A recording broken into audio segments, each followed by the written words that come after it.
that's never good. Let me show you how to fix it.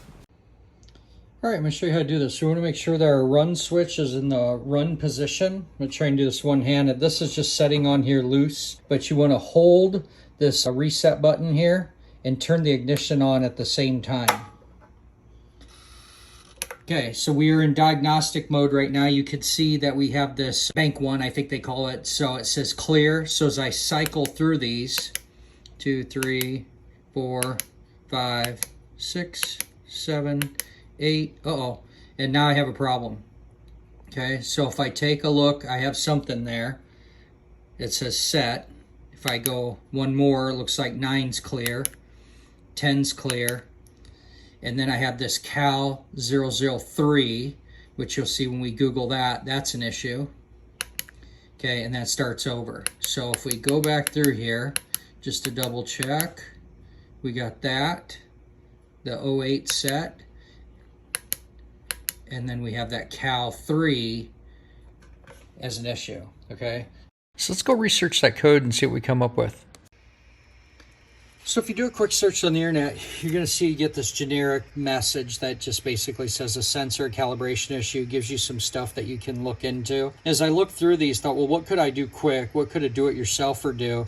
And one thing that you can always do, is often overlook, is just check the charging system, including the stator, voltage regulator, crankshaft position sensor. So the bike wouldn't run at all if the crankshaft position sensor is completely bad or disconnected. The bike wouldn't even run. So since it runs, I could do a stator check really quick, right? So then I just kind of kept looking through here, thought I'd see, maybe what I could find. And this very first one here was awesome for the fact that it came up with the two that I have. I have that 08 set and then the calibration, I'll call it Cal 03.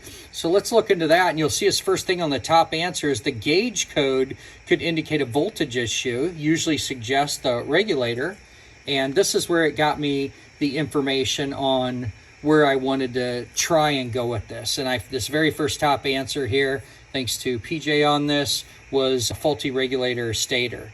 Before we fix the problem, let me test it to verify this is bad. This is an easy test to test the charging system. Just put a multimeter across the battery on DC volts, red, red, black to black, and prove that it's actually faulty. Battery's a little bit discharged from trying to start a few different times here. No key on, I'm at 12.3. Let's go ahead and fire up the bike.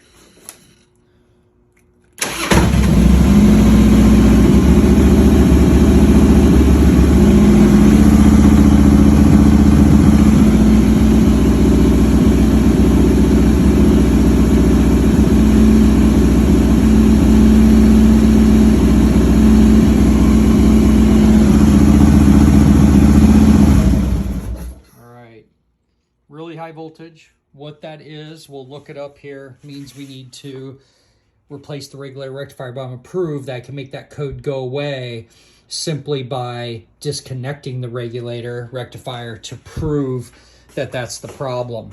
Something to think about here is, since we started with a low battery at that 12.3 instead of 12.8, that means that this would have been most likely over 17 or right at 17, because the charging system adds to whatever the battery voltage is that you're starting with. So this failure was pretty high, actually. So what we're going to do now is we're going to go ahead and disconnect the voltage regulator rectifier to prove that the problem goes away. But I'll just take you along on the journey here. Let's go ahead and disconnect that. So the first thing you'll notice is a big reason I wanted to put this back on is these bolts were actually really loose. They were about ready just to fall off. And that could be what caused the problem of the regulator to ultimately fail, is when these don't have, good connection, all these electrical connections will overheat, and that could just be what ultimately caused the regulator rectifier to fail. So let's just go ahead and pop this off and prove it. All right, couldn't do that one-handed. The detent on there is right here. Push that in and then separate the two. So let's get our ground off there completely.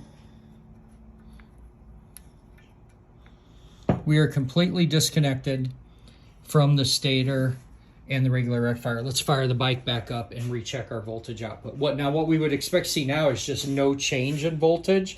We'll have a little bit of drop from just turning the key on, but we aren't going to see any added because we've disconnected the stator and the regulator rectifier. So we are just running on what the battery has in it and nothing else. But what we're going to see is our big overvoltage go away, and we're going to see that code doesn't show back up.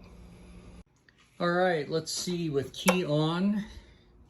You're at 12.2 or so, starting to get a little low. Let's hope there's enough juice to start.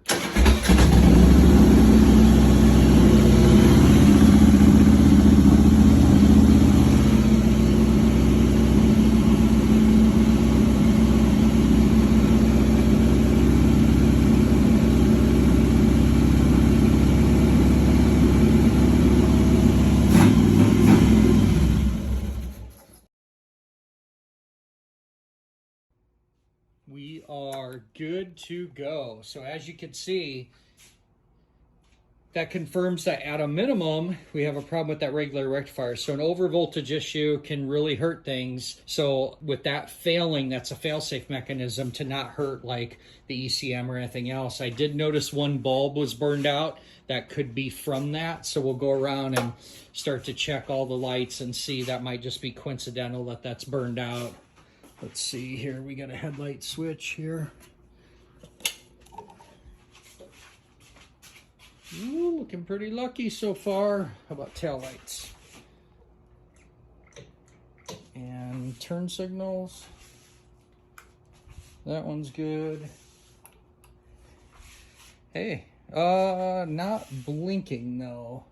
And that is because the front light is burned out. That's why. So, hey, not too bad. We got pretty lucky that we only have one bulb that popped on this. What we'll do next is just swap out that regulator, retest everything is good, and then get this bike back on the road. All right, remove 2 bolts, slide this tire shield up and out of the way.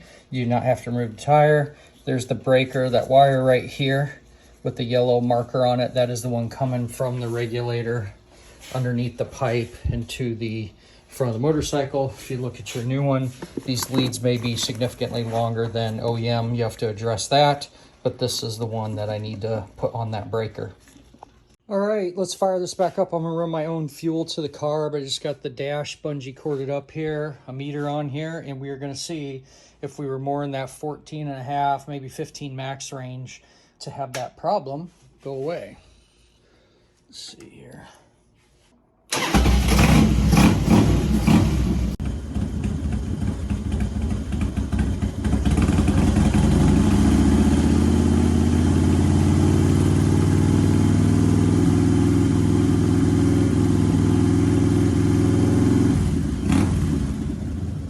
All right, my friends, there you have it. That's how you fix the Cal 03 code on an older twin cam. Make sure and like, share, and subscribe. Make it a great day, and keep wrenching.